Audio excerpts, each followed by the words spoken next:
You're back. Good. What can I help you with?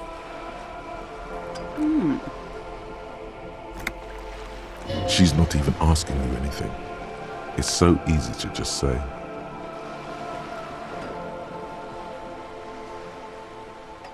A referral, you mean? I take it this was for someone in the RCM. Don't answer that.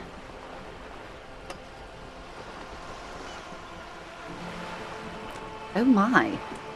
A real door.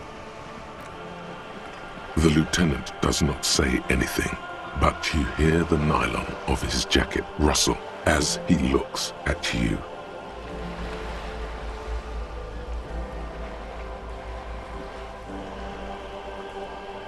That's good to hear, Detective. Police work is rarely pretty, but it sounds like you did what you had to do. Her bartering mind cannot fathom that you didn't ask anything in return. Frankly, what was done was not pretty at all, but neither was it illegal, and it was not for nothing. This seems serious. I advise you to be very selective with what information you choose to share. This may have consequences beyond our line of sight. Yes, that's the talk about town. The Hardy Boys, they're called. Find the name rather amusing, honestly. The company did not send mercenaries after the Union. I told you in great detail about the mistakes my side made. And of course, I accept them completely.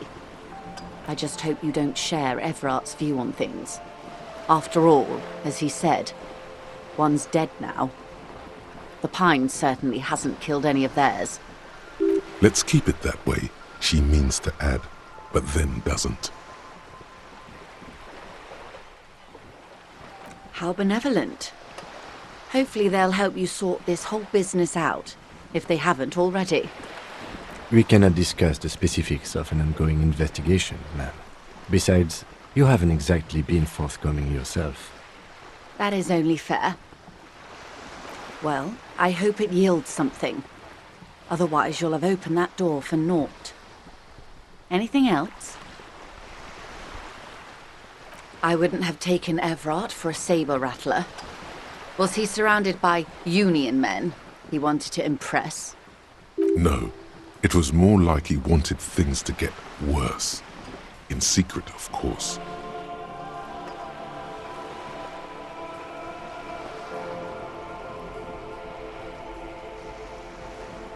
Or he wants you and me to believe he wants to go to war. There's always that risk, ma'am. But if I may offer my opinion, he means it.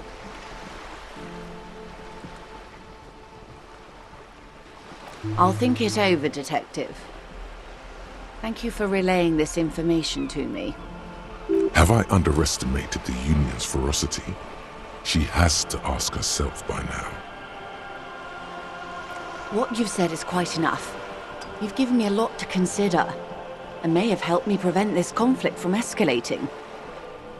Sounds like he has you running errands, Detective.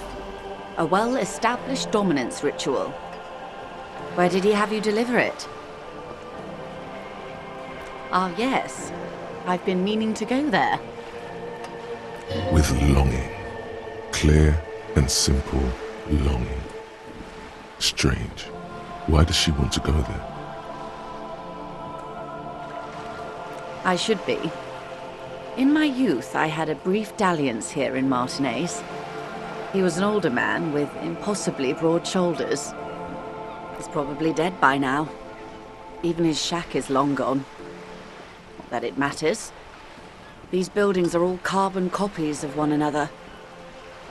Yes, I was slumming it with some girlfriends of mine. We had boats and... Don't hold it against me. My paramour certainly did not. Not overly so. It's not like this was the only place we visited. Me and my girlfriends from Azon with our shiny boats. Like reavers. We told ourselves we were the worst thing to happen to the coast since the Coalition landed in '08. Imagine. A youth centre with Edgar Clare's statue on top of it. Go ahead. Help him. Make it so. I have no power to stop him. Yes. I'm sad I'll never have the time, Detective. I've always wanted a dilapidating fishing village. She is more defensive about it than usual. Full of ghosts and ancient memories. Has this errand yielded you any information? Of course, Detective. You can always drop by later, should something come up. Now, what else can I do for you?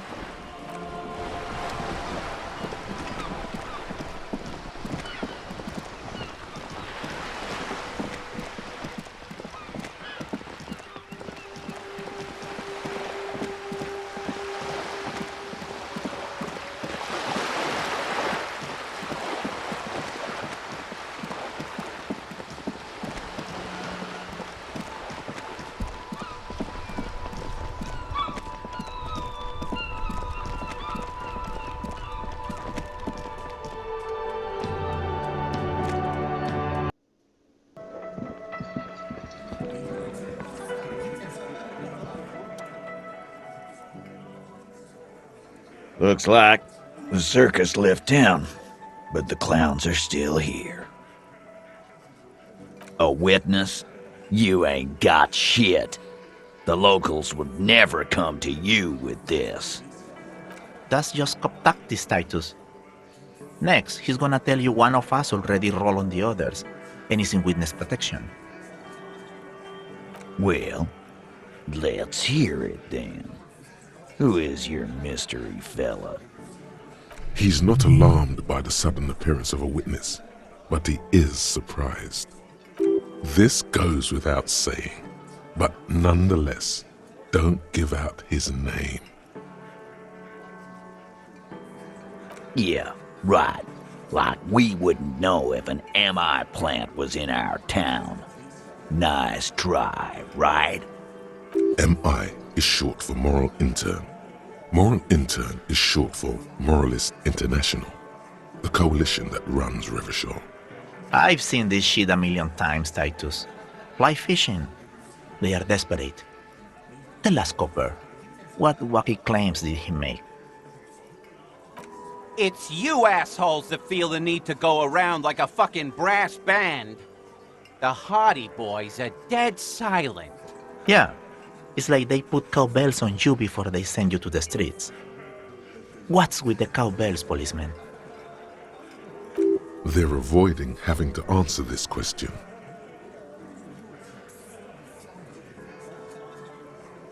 We were drinking, weren't we, guys? I hit the bottle hard. I was drunk as fuck. Right, I'm convinced, Glenn. Nothing off here.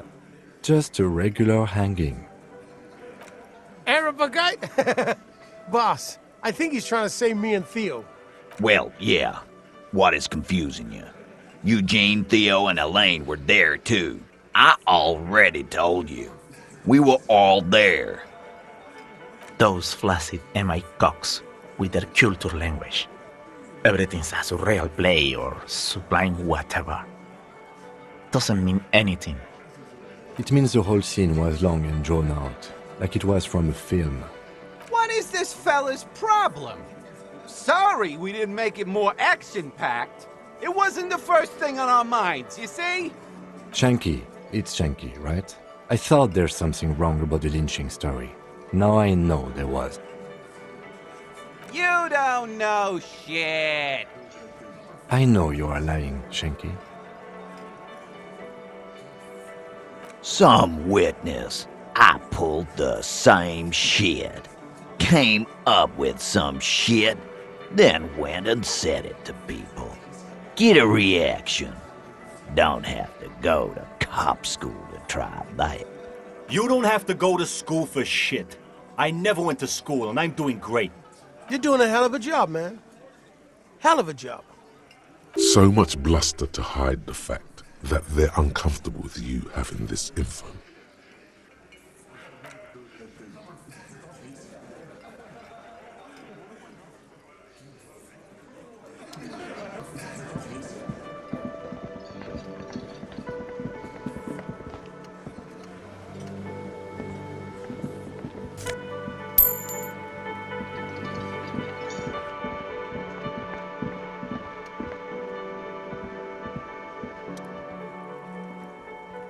Can I help you? Another thing. Great. I love those. Yes, and the phone company is taking its sweet time sending someone to fix it. Losers. Who told you that? Fine, yeah, it looked like someone had messed with the wiring. It was shortly after the hanging, but I don't know if it's at all related. Plenty of assholes around here who aren't murderers. If you do find out who cut the line, though, let me know, so I can forward them the repair bill. Oh yes, that door, sure. There's nothing mysterious about it. It's just a door. No, I don't have a key. I don't know how to get there. And I don't care either. It's not like I've been wondering about it for 10 years. It's just the frit warehouse, probably. Or some boring storage space with a bunch of old junk and dust. Junk and dust. He's attempting to maintain an air of indifference. It's absolutely not convincing. Fine, okay, a little. But my job doesn't leave me time for wondering about one locked door in one of the cafeterias I manage. So I haven't opened it. I have cleaned the whole place 100 times over, though, after the animals. And I haven't found a key, so good luck with that. Yes?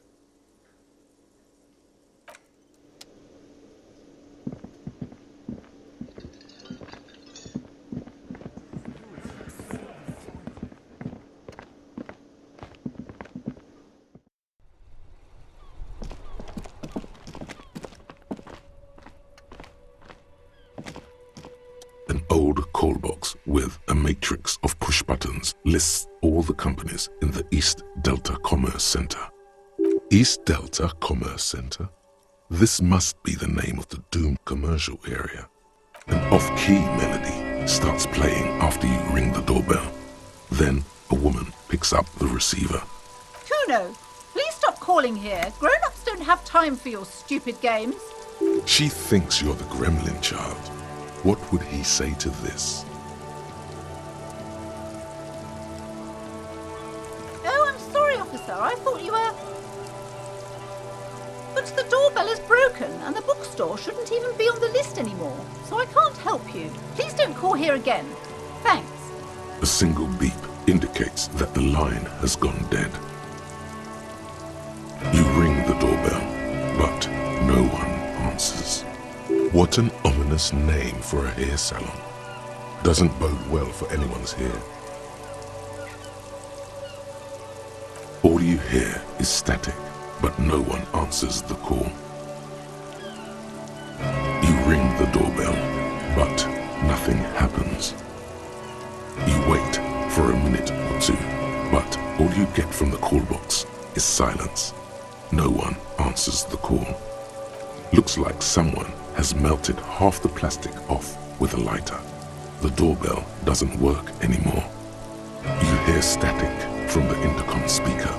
It sounds as if someone has picked up the receiver, but isn't saying anything. You can almost hear them breathe. Yes, hello. This is Tricentennial Electrics. Have you come to place an order? She sounds almost antique, as if her voice was being played off an old wax cylinder. The receiver must not be working properly.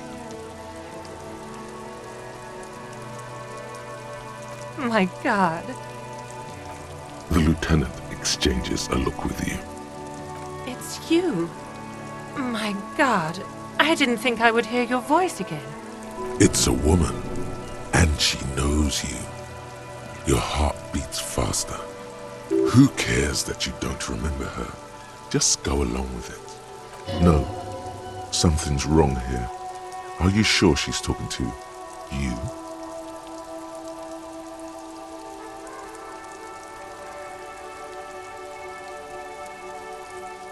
Michelle, just please. Why did you even call? I don't understand. You've been gone for months. I thought you didn't care.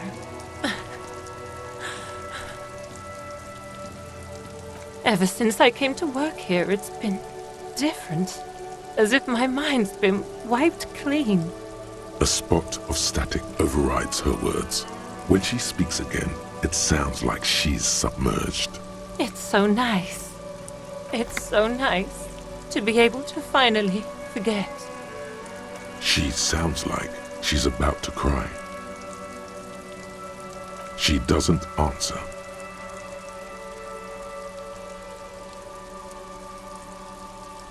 Silence.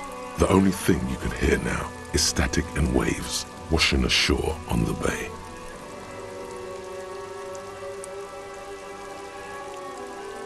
Another seagull passes by. It's getting cold standing here, staring at the silent call box. It must have been some kind of faulty wiring. We should maybe stop playing with this doorbell. It looks ancient. You press the number sign on the keypad that terminates the call.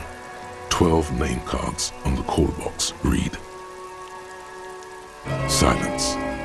No one's home at Fortress Accident. Silence. No one answers the doorbell. Nothing happens after you ring the doorbell. They don't want to talk to you. Silence. No one answers your call. This button looks new, but someone has removed the name card. Nothing happens when you try to ring it. This button looks new. I wouldn't be surprised if it hasn't been connected yet. Is it the dice makers?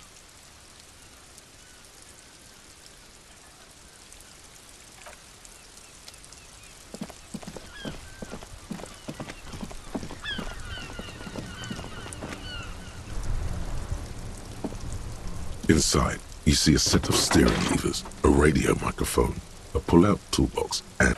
This is Precinct 57. How may I assist you?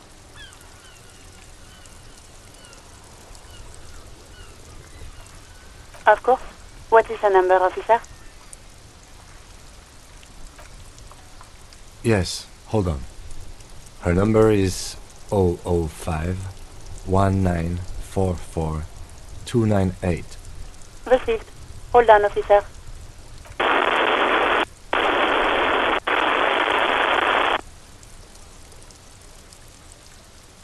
Give it a minute.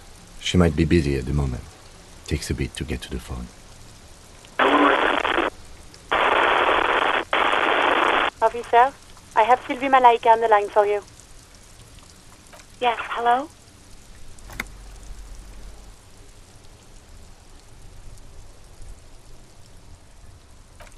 Oh, right. Hello, officer. What can I do for you? There is no resentment in her tone. She wants you to ask her out. No question about it.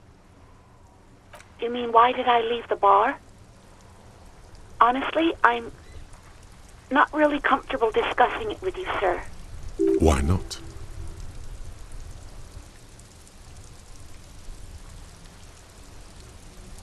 What?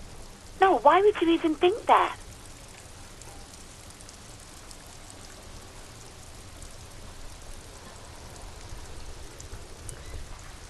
Please, don't bring Gar into this. It's none of your business.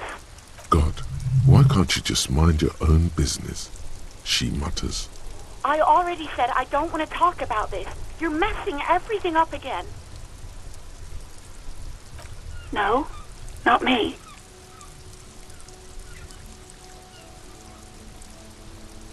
What? Of course it bothered me. But I thought the Union already knew about the court.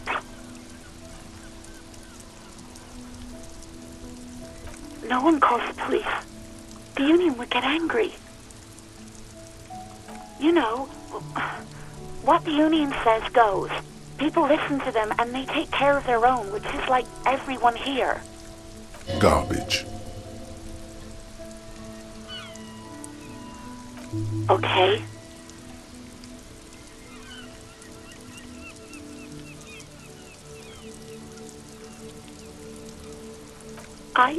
I didn't want to get in trouble with the others. Push her further. Show her the error of her ways. I didn't know I had to report it. I thought someone would take him down eventually.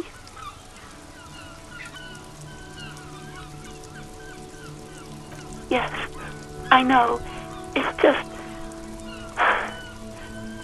Was there anything else? No, sorry. I don't. Not a lot of people have phones around here. Copper thieves take the wires. People don't have the money to have the cables put in again. They use the Union's phone, or the one on the coast. So the Union has a phone, and there's one further down the coast. Got it. It was someone else. We'll find them sooner or later, officer. It just might take a while. Yeah, go on. No, I don't know.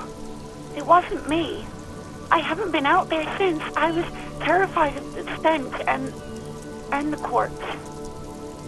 Yes, I know who you are. You're a police officer. The law. This exact conversation has happened before. Establishing authority before this young girl seems to have been important to you in the past. Don't go there again. You told me back in the whirling. You told everybody, and so does your badge. I don't need to hear about it anymore. Oh, no, I haven't, sorry. Real policemen have uniforms too, by the way. Where's yours?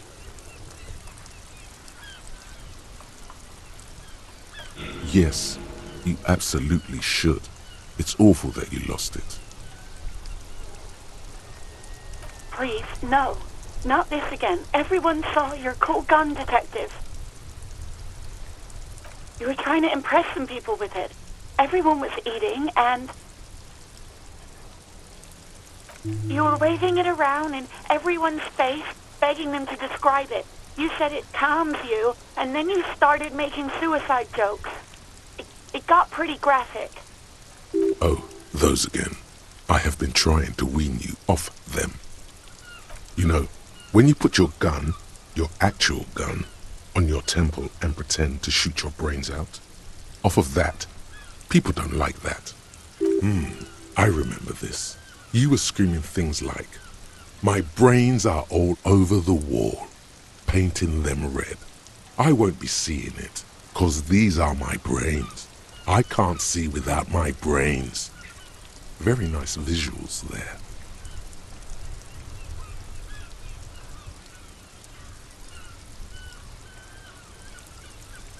Me neither. No, please, no more suicide threats. Thank God you don't have that stupid gun anymore. There are way more inventive ways than a gun to leave this world. There is silence on the other end of the line. No idea.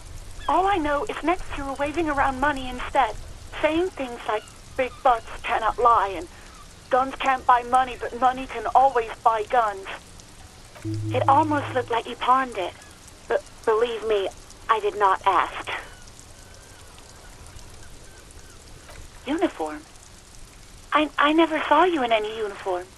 You had your things on, the disco things.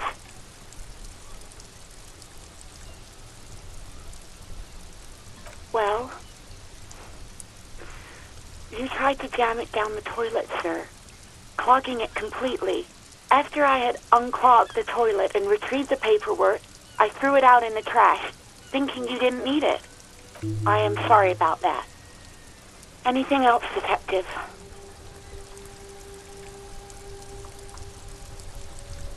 No, absolutely not. I do hope so. Please, don't call me again. Bye. Yes, you have obviously done something to upset her at the Whirling in Rags when she was still working there. I'm not mad, it's just... You were so drunk and so emotional all the time, and then the skua thing happened. Just made me want to quit. The stuffed bird, the great skua. You threw it against the wall while screaming, "Fuck that bird," and laughing like a maniac.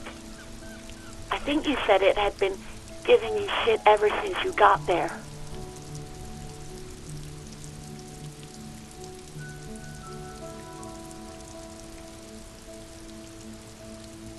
It was a pretty bird, there since I started working in Whirling. I really liked her. We call her Scotty. Yes, obviously. You were the worst client I'd ever seen. And I have seen so many assholes in this place. I've had sailors fighting, union guys grabbing my ass, kids stealing booze. Once a guy was glued to the karaoke machine every night for 2 months.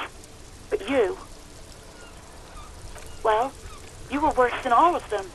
Honestly, you were getting borderline aggressive.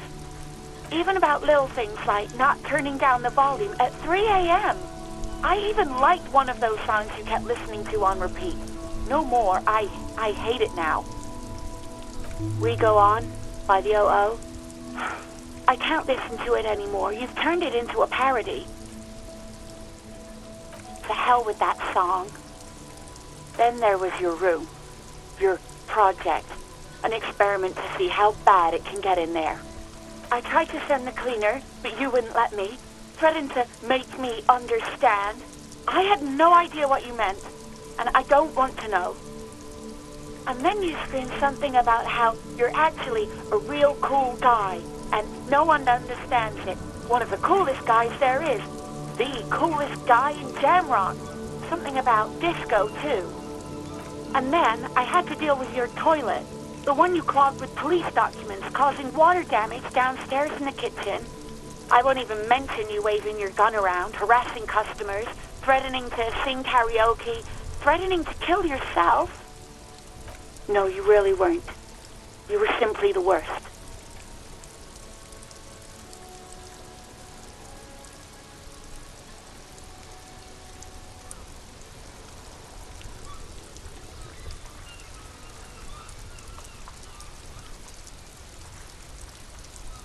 God, I knew I shouldn't have brought it up. Just try not to call me again, and let's pretend it never happened. Wait, really? No, this is absolutely not true. I like Guard. I really do. No, I was actually flattered. I've always liked him.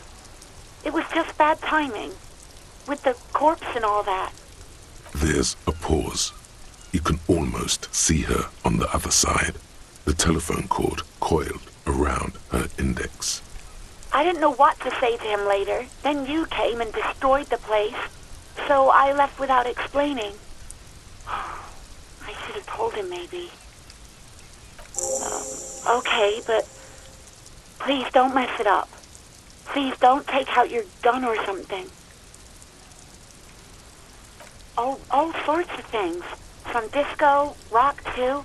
So much disco and rock. Yes, that's the one you like to sing along to the most. The later it got, the more that one came on. Interesting. You still have to find a copy though, before you can blast it.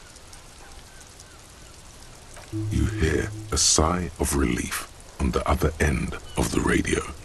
Wordless, the call breaks. Then, the already familiar voice. Anything else I can help you with, officer? 57's over and out. In the cabin, You see a set of steering levers.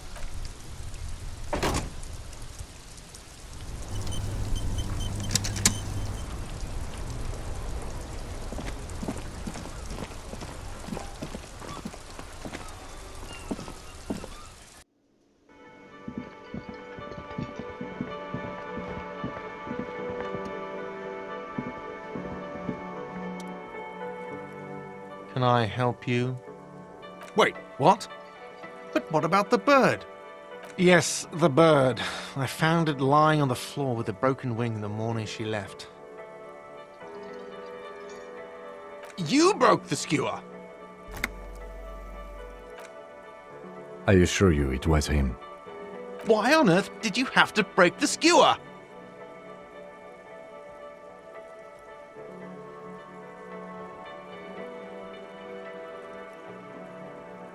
I can't believe it. I was so sure it was Sylvie. Even worse, I thought she was trying to send me a message. Symbol of hope and all. A tender type of hope. Something stirs in you. Perhaps this is why you broke it. All right. Did she say anything else? About me, you know? Did she say anything about me? Really? I should give her a call then. Thanks, I guess. Was there anything else you wanted, or...?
You're back. Good. What can I help you with? Not an umbrella, I hope. I don't need one myself, you see.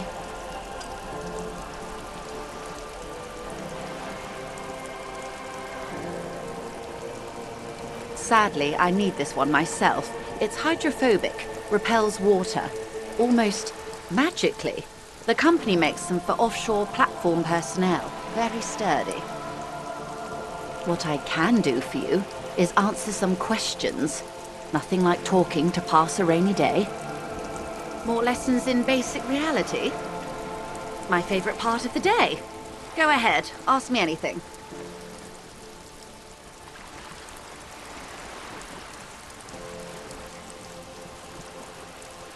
What I am not is a basic term of reality. There may be a way to get her speaking about herself at some later juncture. The Pale is not, technically speaking, part of reality. Yes. Also, I think we've had enough excitement for today. Remember, we have a cadaver to attend to. His voice is low, but firm. All she can say is, Of course, Lieutenant. Let's try something else. I don't think your colleague would appreciate that. He has already been so patient with this whole exercise. Let's continue with something else, all right? You can ask about anything else in the world. Anything. you could sneak back later when the lieutenant is not here, unless you can convince him to step aside. These are unimportant times, Detective. You and I were born after the dust had settled. A thousandth of a second too late. For the big time. The revolution. It's quite easy. Every 100 years or so, our species gets together to decide what's next, who gets shot in the head, and who gets the mineral rights. It's a real kerfuffle. Those would be the communists. Generally speaking, 40 million people got shot in the head during the World Revolution. But the communists, they all got shot in the head. Oh, and the anarchists too. They shot them well. So well, one forgets they even existed. She likes the totality of it.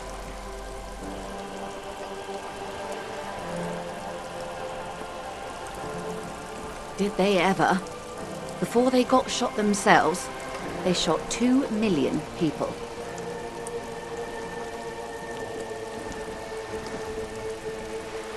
Yes, the Red Deluge. The Insulindian Deluge, they call it. Yes, an acute thiamine deficiency can be exacerbated by alcoholism. Exacerbated means made worse. Oh, lots of people. Even the king got shot in the head, or thrown beneath a horse, or drowned. Accounts differ. It was unceremonious. Just as well, he wasn't actually the king. Just the king's nephew. The real king abdicated and lived out a long and productive life as a venture capitalist in Grad.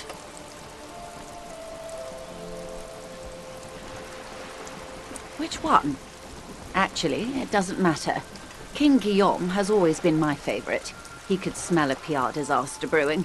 So he got out alive, and his nephew, Fricelle, got shot in his place. Him and tens of thousands of his wonderfully fascist kingsmen. It was a wild time. The liberals got the mineral rights. And by mineral rights, I mean everything. Liberals are usually middle-class people, Detective, or the remaining gentry, the beneficiaries of the pre-revolutionary arrangement. Some were rich enough to stay with the Constitution, with monarchy. Big mistake. Others bet on the revolution.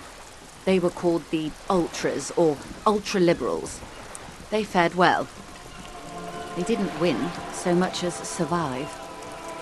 We were the last ones standing when the war ended. Everyone else got shot in the head, remember? We. She's one of them. Of course. To foreign intervention, the coalition. Those people really took the mineral rights. The liberals took everything that wasn't nailed to the ground. The coalition took the ground. The ocean, the laws, and the people. The coalition of nations. Grad, Mesk, Vesper, Messina, Oranje, and Sur-la-Clay, the armed center of the world. They landed here and ended the revolution. It was the moralist thing to do. The moralists believe in keeping everything exactly the way it is. They believe in mineral rights, and not shooting people in the head. At least not in the same manner and volume as the others do. They are the long-standing provisional rulers of Revachol now, the coalition government. This is their zone of control. They embolden the RCM with crumbs of the same law they took. Technically speaking, you are a moralist. The color of moralism is blue. The official motto of Moral Intern, or Moralist International, is a blue forget-me-not, a piece of grey sky. Unofficial. For a moment, there was hope.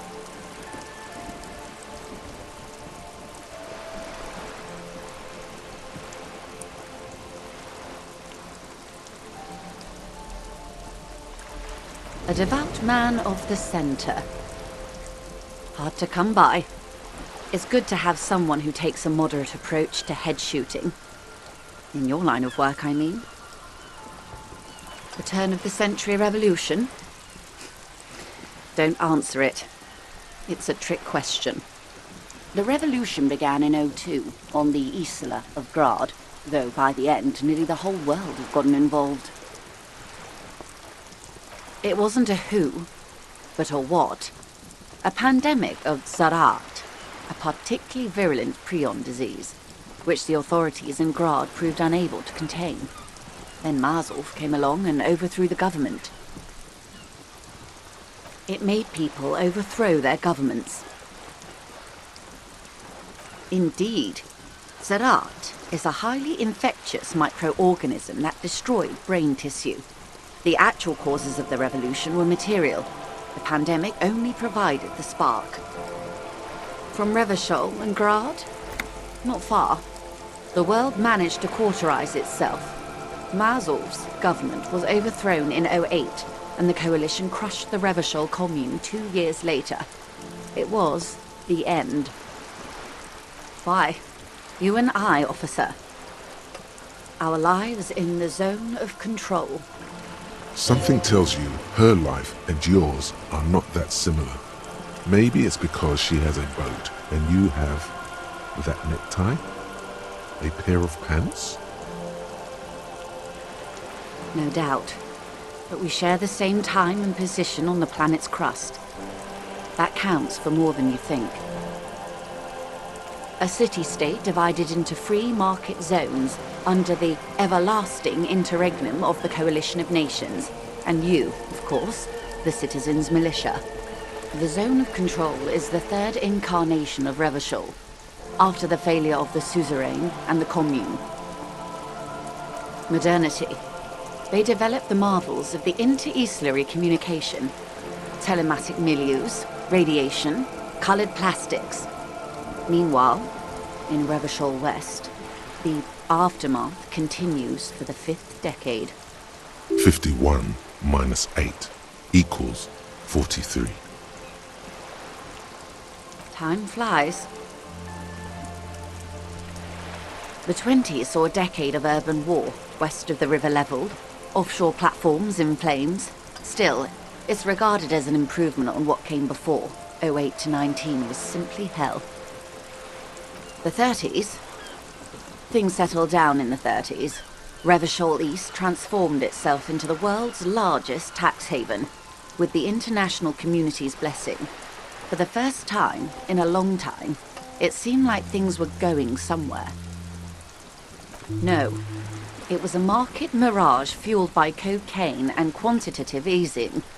The 40s dispelled it like a cold splash, an Isla-wide hangover, you might say. And here we are. Welcome to reality, baby. For her to be where she is, Wild Pines Group must have picked the right side. They picked the winning side. That's why they're here, and others are not.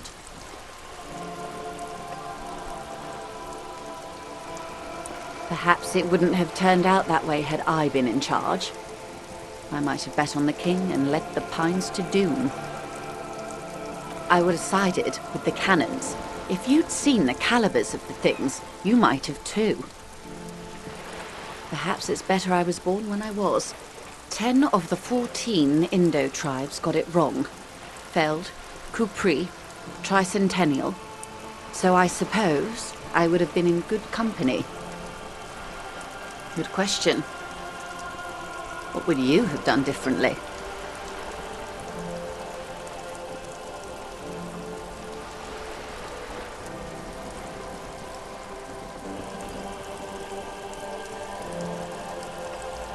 I see.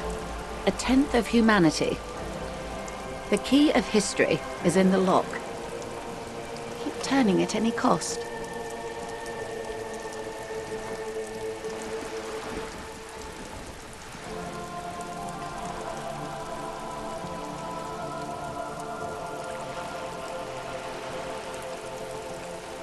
Forever. In 20 years, Revachol went from a king to a commune to a zone of control. She is forever, but the next thing she will be is something else. Opinions expressed here do not reflect the official position of the RCM. And what is your official position, Lieutenant? My position, ma'am? My parents got ripped to shreds in the revolution. I would have gone the same way. I was saved by being 2 years old. That's my position. The abattoir. Understandable. They are what they are. Who knows? An afterbloom may yet come. Anyway, enough sentimentality. Is there anything else you want to know? Now's your chance. Ask her who she is. She won't get out this time.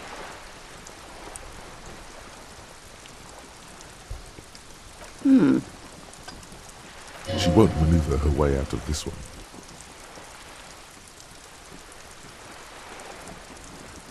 I am the vilest of the vile. A traitor. A devourer of nations and infants. I am an ultra. She raises the corner of her mouth, smirking, revealing a canine.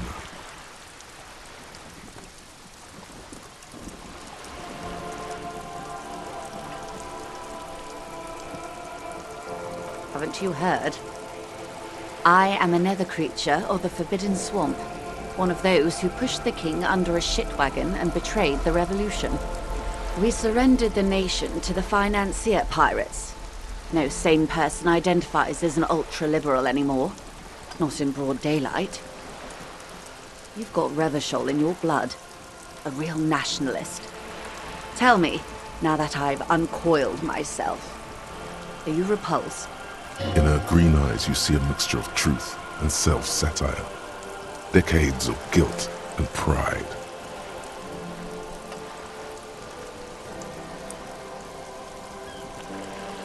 A fitting punishment, to be forgotten, if not forgiven. Save a prayer for us in our chateaus on Ozon and in Stella Maris. When the dust settled, the Liberals were the only ones left to clean up the mess. By virtue of their survival, they were handed enormous power to shape the future. This was all our last generation managed. With due respect to our overlords, the eternal caretaker government that keeps Martinez a monument to the efficacy of its artillery, I would not have relinquished sovereignty to the coalition. Not here in Martinez, and not in the Stella Maris or Delta Beachheads either. If not for my own sake. She realizes her small, cold fists are clenched. She loosens them. Then for my daughters. We had an obligation to defend our sovereignty. We should have burned the whole Isla down rather than let them have it. Dark orange flames reflect in her green eyes. An oil fire on the ocean. Yes, I suppose I am. But I wouldn't be a patriot anywhere but here. Seditious talk, man. Yes. Whatever else I am. I'm also a mother. And a wife. Now, shall we return to reality?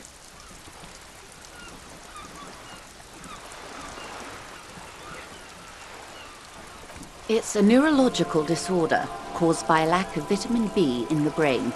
Symptoms include retrograde amnesia. It's quite serious. You should get yourself checked out. Well, it's either bariatric surgery or long-term alcohol use. She nods slowly.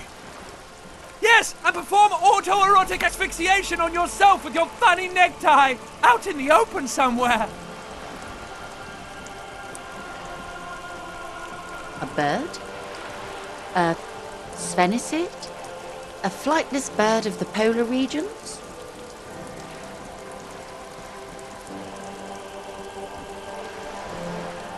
Of course you're not, my dear. I'm just terrible at guessing games. Ah! This is the pier of Rue de Saint-Ghislaine, 33A, where the tenants have been kind enough to rent me a slot. Or two. A pre-revolutionary tenement. Old buildings are called tenements, you see. and new buildings, bâtiments. After, les bâtiments nouveaux. But 33A and 33B are not nouveaux. They're old. This one used to be 8 to 10 stories tall, a real high-rise by the standards of the last century. Built to mirror the skyscrapers across the bay in the Delta. That was before the war, of course. Mostly the urban middle class, I believe. This was once primo real estate, before the cannons lopped 4 or 5 stories off. Splat, splat. You could be wrong, but from here it appears as if she's running the brush across her throat in a soaring motion. Wonderful.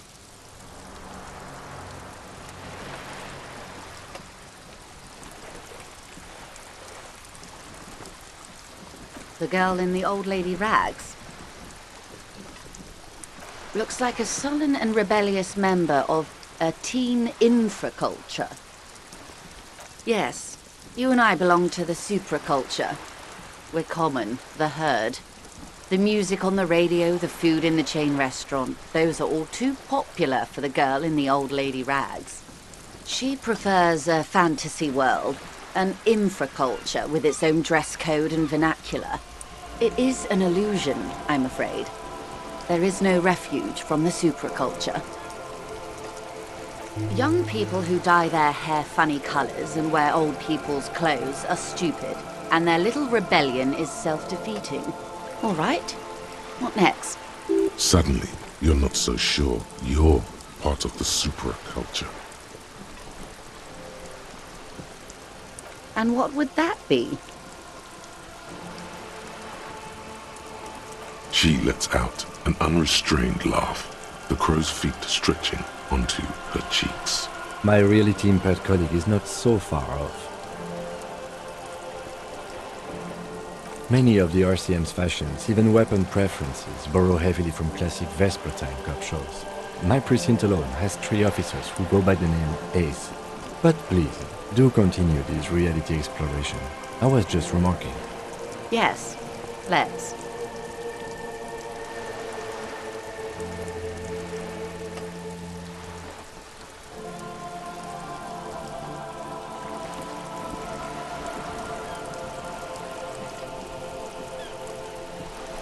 Glad to have been of assistance.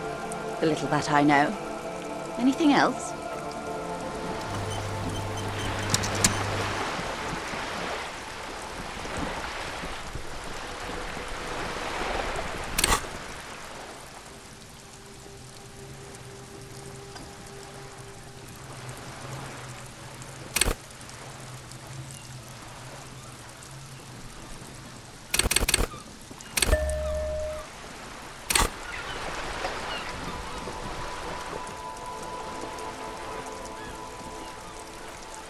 Matter of fact, I don't. I have a medical condition of my own.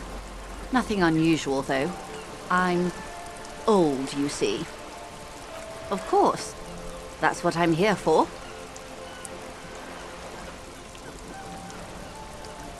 More lessons in basic reality? My favorite part of the day. Go ahead, ask me anything. 6 kilometers southwest in the Valley of Dogs, Junior Officer Chad Tilbrook takes aim at a rabid black dog licking its wounds in the grass. To his left, his partner, Emil Mullins, whispers, "You heard what happened to Tequila Sunset in Martinez?" "Yes, he lost his mind," Tilbrook answers, fingers on the trigger. "Don't worry, Emil." He pulls it out slowly. Slowly now. He'll find it again. We always do. You? You're an officer of the RCM. Preciso mundo. Nothing more nor less than the de facto law enforcement body of post-revolutionary Revachol, Detective. Yes, we are the Revachol Citizens Militia. He's being sarcastic. Yes, that means not de jure. The RCM acts in what is poetically called the twilight of international law, both at the behest of the coalition government and to its chagrin. The RCM's responsibilities are defined by the Emergency, Wayfarer and Aliments Acts, 3 pieces of legislation keeping the city in a, let's be honest, laissez-faire stasis to the benefit of foreign capital. All 3 are good to know when we are out policing.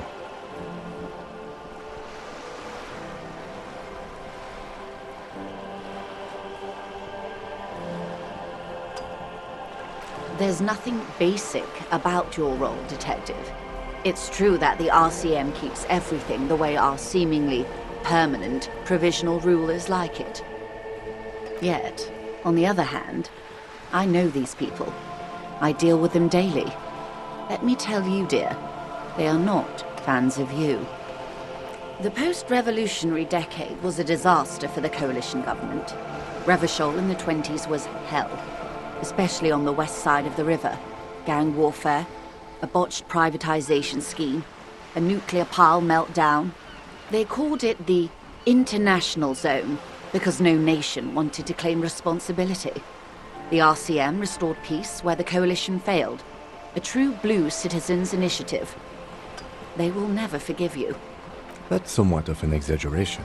In reality, ours is a mutually beneficial arrangement. Revacholians get to keep the peace in Revachol, and the coalition doesn't have to worry about it. Anyway, sorry to intrude. Please continue. Yes, Lieutenant. Permit me to conclude with this. Who you are, to me, is the police. The only legitimate law enforcement authority in Revachol.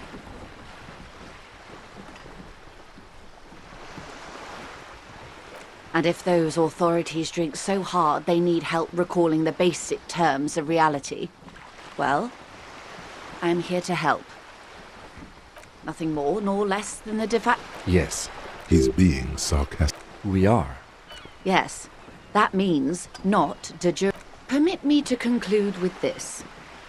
And if those authorities drink so hard they need help recalling the basic terms of reality, well, I am here to help. Glad to have been of assistance, the little that I know.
The already familiar cold touch of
rusting control panel with loose wires.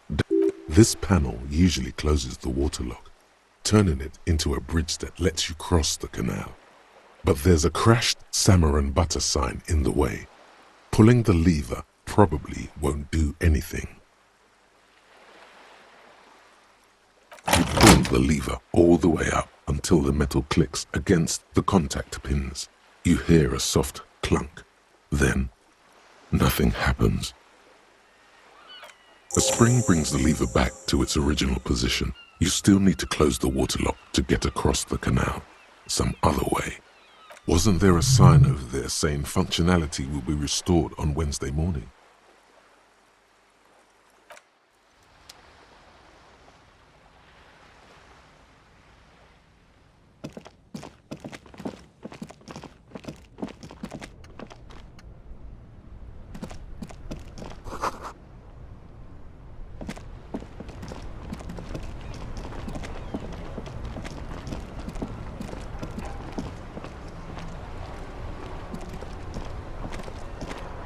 The worn and beaten. We can sit.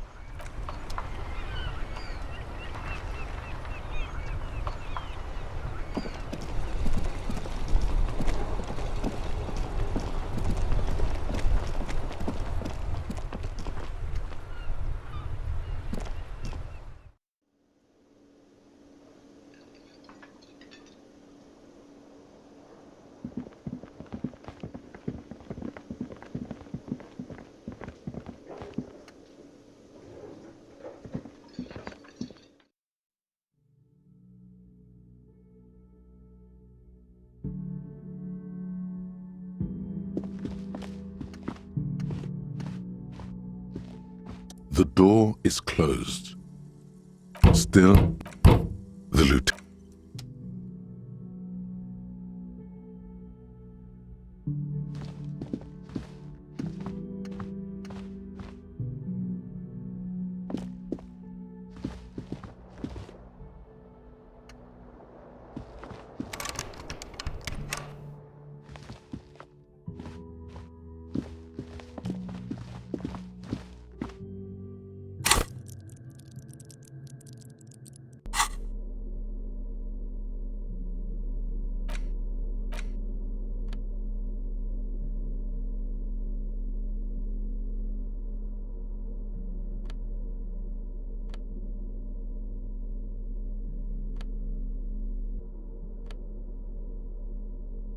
Medicinal purposes of the pearl.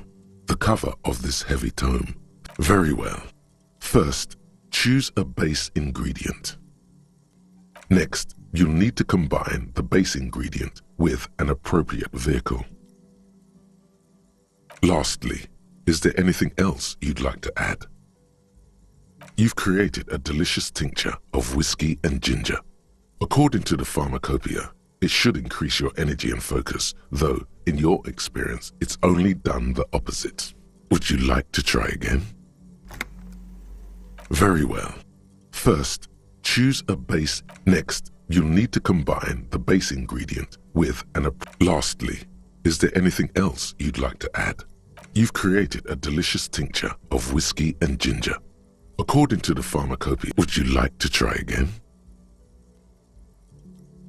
You close the book and find yourself staring at the familiar cover once. Flipping through the book, you find a number of sections on the general benefits of the pearl. A large pharmacopoeia makes up nearly half of the book. Have you taken any walks through the pearl recently?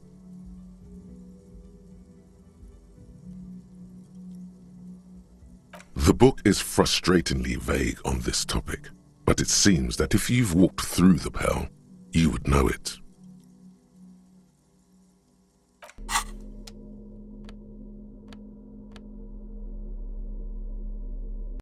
The face of King Freecell smiles at you. For some reason, the smile now strikes you as more forced than it did before. Unsurprisingly, much of this section is taken up with articles declaring unqualified support for the dockworkers' strike. You skim the headlines. Paint the harbor red and white. Martinez tames the wild pines. A city in revolt. First, we take Martinez. Then we take La Delta. Finally, there's a brief article by the writer, G. Martin, accusing the owner of the Capeside Apartments of illegally attempting to evict certain communist tenants simply for not having paid their rent. According to these editorials, private enterprise is simply a means of organizing labor that would already happen regardless. It goes on to call the Wild Pines a nightmarish transnational leech sucking the life from the laboring classes of Martinez. You flip back to the front of the magazine. The table of contents unfolds before you.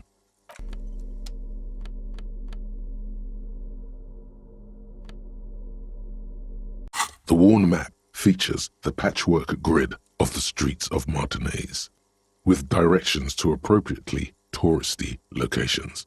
Year 48 resides on the upper right corner. Your finger moves through the various streets, across Rue de Saint-Ghislain and Rue Saint-Cypar, over Saint-Brun and Martinez North. Finally coming to a halt on the spot where you are currently standing, although the map gives no such indication itself.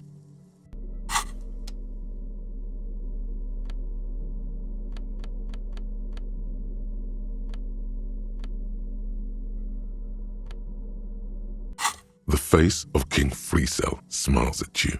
For some reason, the smile.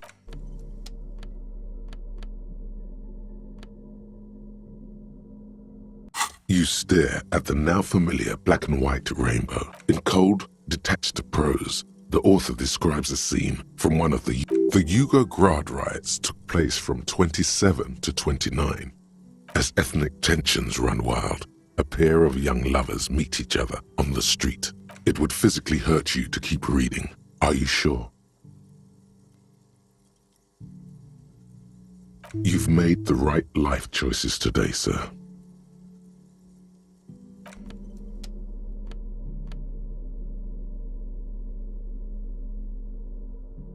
In your hand, you hold 4/5 of Dick Mullen and the Mistake. The cover features a pastiche of different scenes. In the foreground, the tagline reads, Detective Dick Mullen. Needless to say, it violates nearly every... Are you really reading that, detective?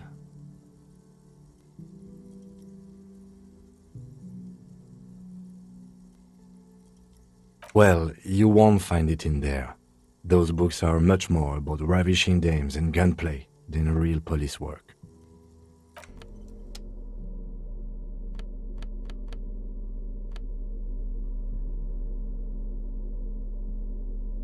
The note is written with a blue pencil on a piece of lined office paper. The kitchen magnets have left spots on its surface. In your hand, you hold 4/5 of Dick Mullen. The cover features... The tagline reads, Detective Dick Mullen must prove... Needless to say. Are you That's probably for the best. Those books aren't exactly famed for their tight plotting. It's much more about the...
A plaster cast bust depicts a middle-aged man with impressive sideburns. The name on the plinth reads Kraz Mazov. Honestly, he does kind of look like you after all.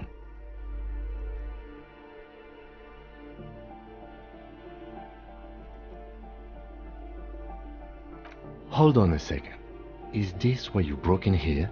To find out whether you're Krasmazov?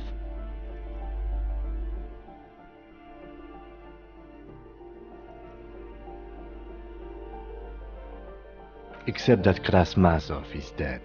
He's been dead for 50 years now. Well, you both do seem to share an affinity for sideburns, but it seems like old Kras here didn't drink nearly as much as you.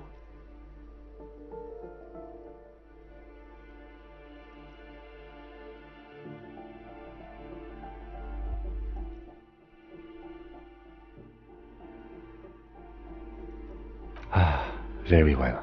Let's look for identifying features then. Doesn't he have a birthmark right here? What about you? Alright, but here's the big thing. Krasmazov looks Samaran, and you don't.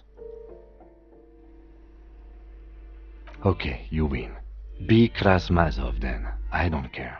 Why are you so hell-bent on proving that you're Krasmazov anyway?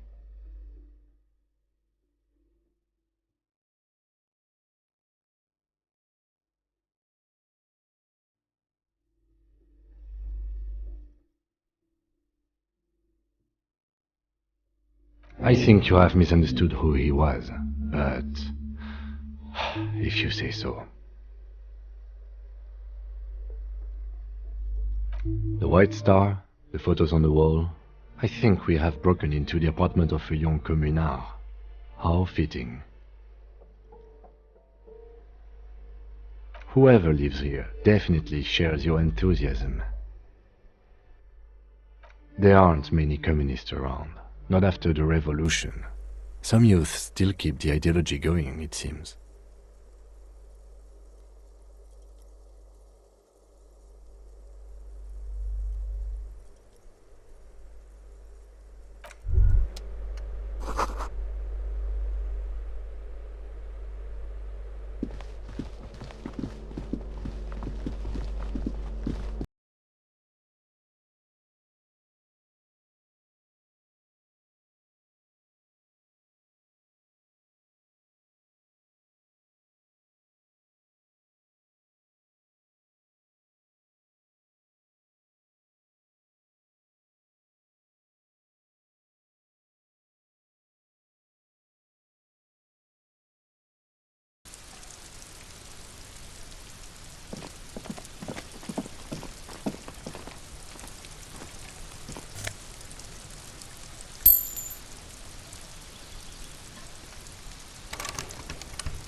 This door is made of metal and appears to be reinforced.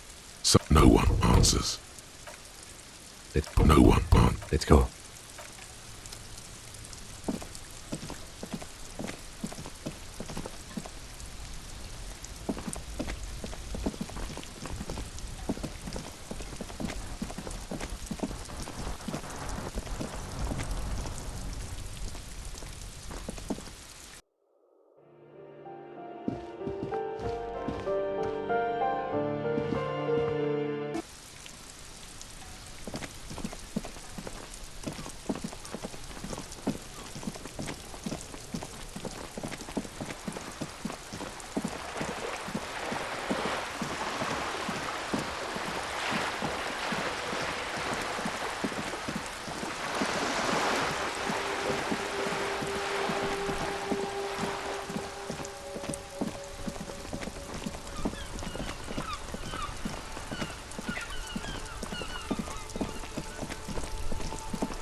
A crumpled billboard reading, Samaran butter soaks in the canal.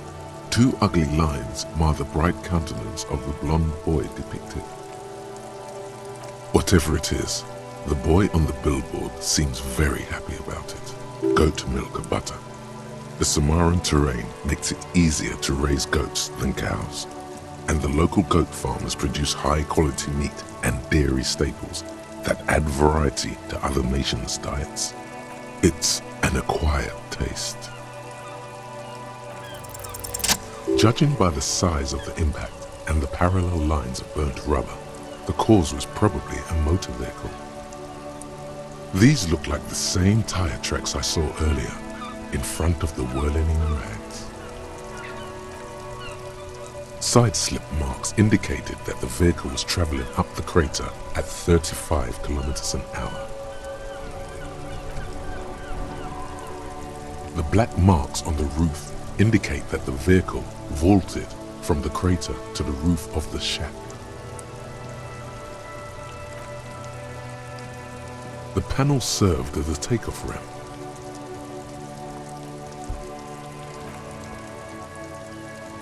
The vehicle soared through the air, hitting the billboard and upsetting the posts. Then it continued its flight, taking the billboard with it. The sign broke the vehicle's fall into the canal. The Samaran butter billboard still looks freshly painted, suggesting it took the plunge recently, within the past 72 hours. Still speeding, the vehicle made a loop and vanished into the fog along the coast. There are two good candidates, the Caprice 40 and the Linéaire G22. It's about the right size, and the tire marks look like they came from the skinny tires frequently found on that motor carriage. The Caprice 40 is a very popular model, with bank clerks, topping pie delivery drivers, secondary school teachers, cops, strippers dressed as cops, undressed strippers. Very sturdy but light motor carriage, more likely than most to survive that jump. The Linéaire G22 is not a particularly popular model due to its peculiar proportions, which the manufacturer's design team probably thought about for too long. You'd have to follow the tracks to be sure. The lieutenant looks on, waiting for you to wrap up your analysis.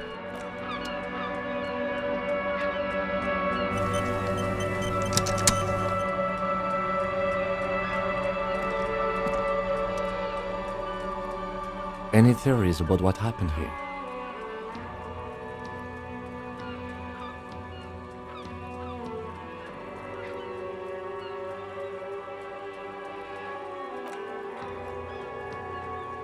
What kind of car do you think it was? That's quite likely, from what I can tell.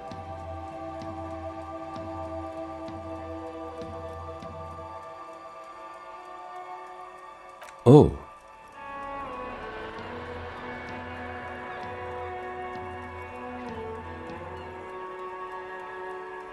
The traffic hooliganism? I hope not. Fortunately, we are not traffic cops. Should we get back to the murder?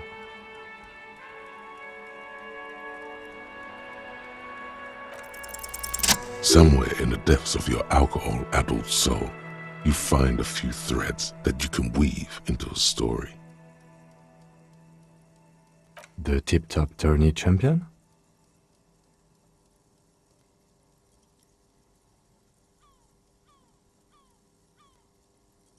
The lieutenant patiently listens to the words coming from your mouth.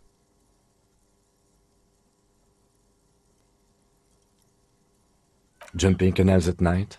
If I was Jacob Irv, I wouldn't drive in Martinez. The roads are awful. Shut down. In conclusion, it's a colorful theory, but I don't believe Jacob Irv did this. Should we go? If we must. I'm not expecting him to get far with this, the lieutenant consoles himself.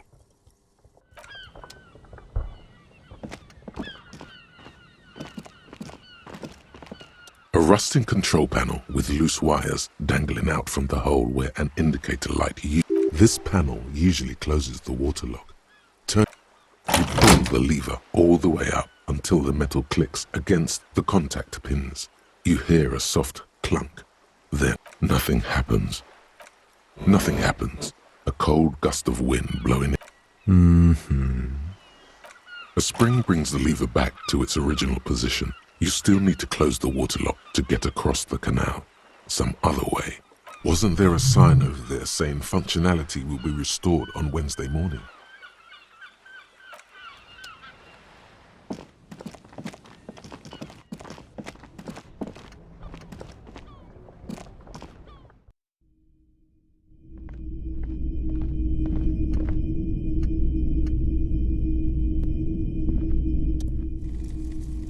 Greetings on this fine night. What brings you here? The pawn shop is always open. Of course. It's in working order still, isn't it? Just pick your tape and set it spinning. It all starts with the tape.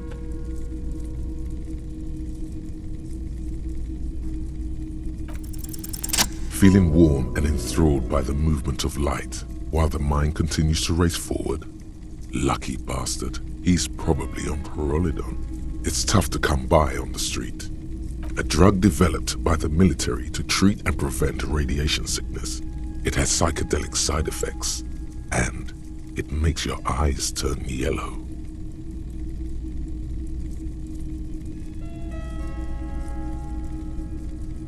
How would I know?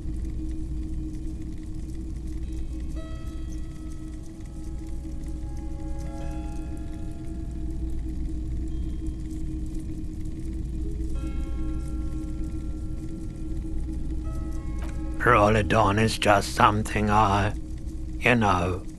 since the People's Power disaster.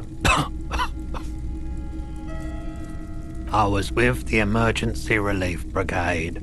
Had to take it for radiation sickness. A bad idea. Some poor leftist built a particle decay generator in hopes of bringing affordable electricity to underserved communities. It malfunctioned. Radioactive waste everywhere. Probably some of it in you too. The People's Pile was a Type U particle decay generator that failed immediately after entering service, releasing radioactive waste into River Esperance. A primitive nuclear reactor, also called a pile. Construction began during the Commune of Revachol. The people continued work on it after the Commune fell. They wanted a cheap source of energy for Revachol West. Needless to say, things didn't work out. An emergency valve defect resulted in steam pressure blowing the turbine, taking the fuel containment vessel up in the explosion. Both the faulty design and lack of finances contributed to the catastrophe. We were an all-volunteer force, self-organized, tried to help the fire brigades contain the spill. On the patch, gamma radiation lines crossed with a red drop of blood. I lived by the river since I was a small boy. The Esperance. Didn't have the art to let it all go to shit without trying to do something to help out. There wasn't much the volunteer force could do, however. We wasted years in the river mud. Years getting sick. There's a reason why everyone's tried to forget any of it ever happened, and why no one has tried to repair or replace the pile. So much disappointment, and early deaths. Cancer mostly.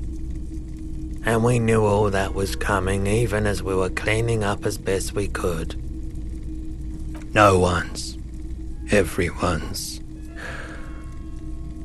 So much bitterness. A bunch of poor people built themselves a primitive nuclear reactor, hoping for the best. What do you think is going to happen? The cleanup happened 15 years ago. I was young then. Later, my second aunt died. left me this shack and all the assorted junk in it. So I came to Martinez. People told me don't go there. It's a shithole. I said, people, we just had a nuclear pile meltdown. I'm gonna get as far away from Forburg as I can. Still in the same city, but... I like the theory more than the story. Outward movement, not vortices. Yeah, you gotta get in on those vortices, my man. Have you tried it before? The lieutenant steps away, pretending to admire some of the knickknacks on display.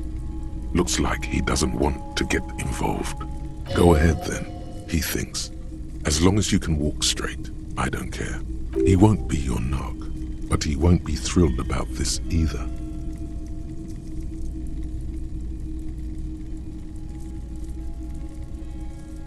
Every day, you look the part. Here you go, man.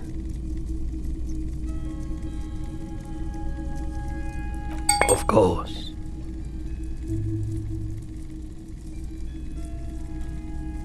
Traffic?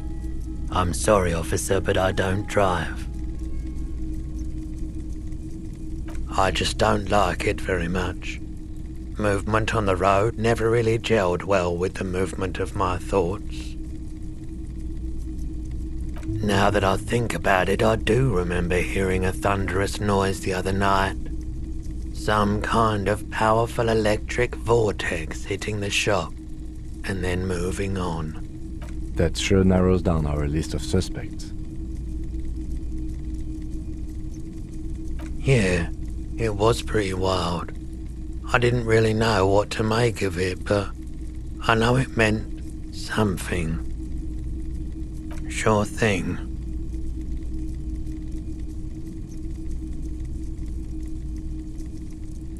Maybe. Shady-looking guys came in here yesterday, looking like they'd just taken off their Wild Pines overalls. They asked if I have a police weapon to sell. I told them I already sold it. They went their way. It was a trip, but you know, all sorts of people come here, asking for all sorts of things. Maybe Claire really is tracking down your gun. People as oleaginous as Everard seem like they're lying, even when they're really being truthful. You were adamant about getting rid of it, officer. Said you were undeserving of a service weapon of the Revachol Citizens Militia. And I don't like keeping guns around the shop for long. Off-the-charts photon emissions. The unhealthy kind. Sure, man. Sure, let me have a look. Anything else you're thinking of selling?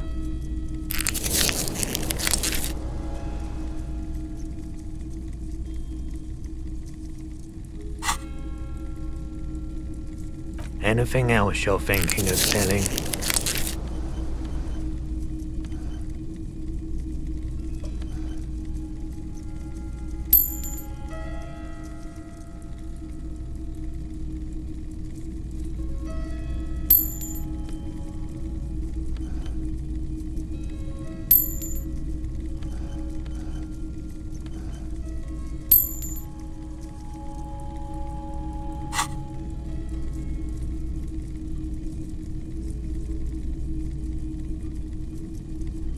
Anything else you're thinking of selling? Anything else you're thinking of selling?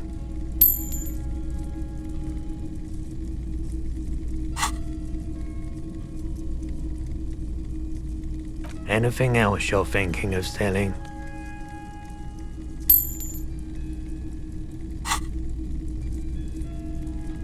Another time, perhaps.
The bed is still cold from the broken window, and not too inviting, but it's yours. You've earned it. The bed is still cold from the wind blowing in from the broken window.